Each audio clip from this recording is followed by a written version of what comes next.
আজকে সাতক্ষীরা, কুড়িগ্রাম, খাগড়াছড়ি, মৌলভীবাজার এই সমস্ত সীমান্ত দিয়ে ভারত লোক ঢুকাচ্ছে বাংলাদেশে, পুশ ইন করছে। সরকার তো একটা কথাও বলেনি। কোথায় খুদাবক্স, কোথায় সরকারের স্বরাষ্ট্র দপ্তর, কোথায় সরকার এই ব্যাপারে কোনো পদক্ষেপ নিচ্ছেন না? এটা তো বিরাট এক অন্যায়। কোত্থেকে এই রাষ্ট্রীয় অপরাধ করা হচ্ছে যে পার্শ্ববর্তী দেশের লোক জোর করে ঢুকিয়ে দিতে চায় বাংলাদেশে? আমরা কি অত্যন্ত দুর্বল জাতি আপনারা বাড়ানোর তৈরি করছেন?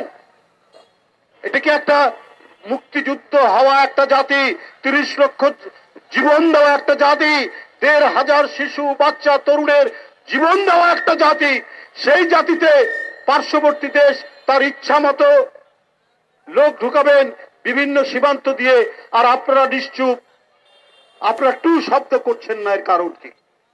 তাহলে তো শেখ হাসিনা যেমন করেছেন আপনারাও তাই করছেন। আমাদের সীমান্তে লোক হত্যা করলে শেখ হাসিনা একটা প্রতিবাদ করতেন না, টু শব্দ করতেন না।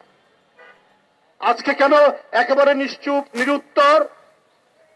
অন্তর্বর্তীকালীন সরকার, এই সরকারকে তো সমস্ত গণতান্ত্রিক শক্তি, রাজনৈতিক দল সমর্থন করেছে। সাহসে পার্শ্ববর্তী দেশ থেকে তারা তাদের লোক জোর করে আমাদের সীমান্ত দিয়ে ঢুকিয়ে দিচ্ছে। আমি এর তীব্র নিন্দা এবং প্রতিবাদ জানাচ্ছি।